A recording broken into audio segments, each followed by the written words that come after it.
Kementerian Komunikasi dan Informatika telah bertemu pihak Badan Penyelenggara Jaminan Sosial Kesehatan atau BPJS Kesehatan untuk membahas kasus dugaan kebocoran data pribadi 279 juta warga negara Indonesia, menurut juru bicara Kemenkominfo, Dedi Parmadi.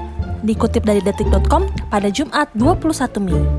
Dedi mengungkapkan sampel data yang bocor diduga kuat identik dengan data BPJS Kesehatan. Dugaan itu didasarkan pada struktur data yang terdiri dari nomor kartu, kode kantor, data keluarga atau data tanggungan, dan status pembayaran yang identik dengan data BPJS Kesehatan. BPJS Kesehatan hingga kini menegaskan terus melakukan investigasi berkoordinasi dengan Kemenkominfo dan Badan Siber dan Sandi Negara selain berupaya agar dugaan kebocoran data tidak meluas. Pengguna forum berbagi data rateforums.com dengan nama akun Kots yang diduga sebagai reseller menyebutkan ratusan juta data itu termasuk milik penduduk yang sudah meninggal. Selain tawaran penjualan seluruh data, konon ada juga 1 juta sampel data yang disediakan secara gratis.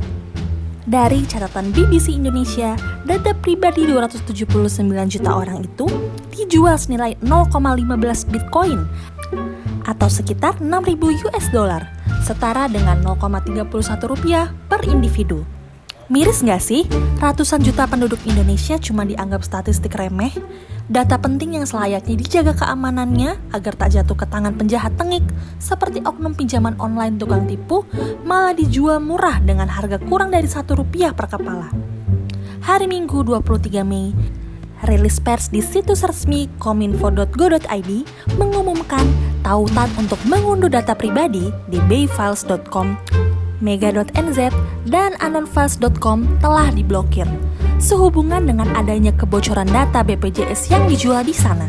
Sementara itu, rateforums.com yang teridentifikasi sebagai forum yang konon banyak menyebarkan konten yang melanggar hukum di Indonesia, termasuk akun Kots, diupayakan untuk diblokir pula.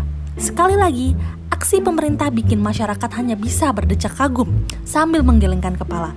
Ternyata apapun masalahnya, terutama terkait konten internet terlarang dan keamanan siber, ya blokir-blokir solusinya. Lantas apa bedanya dong dengan langkah Kominfo yang menangani polemik dunia maya yang sudah-sudah? Gara-gara dicurigai banyak memuat bokep, Tumblr dan Reddit pernah jadi korban kementerian rasa mantan yang sama-sama hobi blokir. Kini situs berbagi data pun turut apes terkena blokir.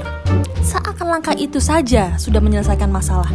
Entah patut disayangkan atau justru disyukuri, betapa lembaga negara yang tugasnya memang mengawasi media komunikasi justru nggak ngeh dengan adanya layanan yang bisa menembus blokir Kominfo, seperti VPN dan DNS. Tinggal selangkah lagi agar tak kepalang nanggung, bukankah sebaiknya yang diblokir ya server BPJS atau malah Kominfo sekalian?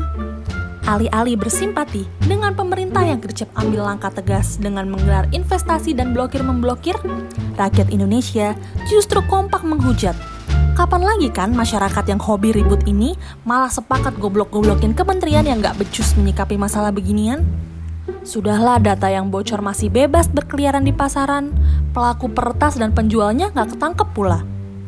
Apa perlu kita usulkan saja ke Bapak Ibu pejabat di atas sana agar bikin sayembara? Bisa loh, pemerintah bikin tawaran agar siapa saja yang bisa menemukan pelaku kebocoran data, mereka akan diterima bekerja di Kominfo atau malah dapat beasiswa sekolah tinggi. Dijamin, gak usah menunggu lama si hacker juga bakal langsung menyerahkan diri demi bisa bekerja di jalan yang lurus. Daripada peretas menu-menuhin penjara begitu kelak ditangkap, bisa lah ya dimanfaatin dengan direkrut sekalian buat bantu pemerintah cari celah keamanan data. Tentu masih teringat jelas kasus korupsi proyek iktp. Kartu identitas yang rencananya dibikin digital agar mempermudah orang-orang ngurus data pribadi di kehidupan sehari-hari, nyatanya rakyat masih harus bolak-balik fotokopi KTP dan KK. Ujung-ujungnya ya hasil fotokopian tadi berceceran hingga jadi bungkus gorengan. Sebelumnya ada pula wacana bikin pusat industri digital Silicon Valley ala Indonesia. Meski memenuhi tuntutan mengikuti kemajuan teknologi dan memastikan keamanan data saja nggak becus, buktinya pemerintah tetap bersikeras mengembangkan bukit algoritma. Ya nggak apa-apa, sepertinya pemerintah sudah paham betul. Rakyat cuma butuh dimotivasi dan diiming-imingi kok, bukan disajikan dengan kemajuan beneran. Kembali ke data bocor BPJS Kesehatan, mari kita doakan supaya sesama warga Indonesia agar nggak terus-terusan kena PHP dan dibikin patah hati sama pemerintah sendiri. Hidup sudah sulit, dibikin makin melilit pula. Semoga BPJS suatu saat bisa nge-cover rasa sakit dan kecewa akibat kasus data bocor yang satu ini ya.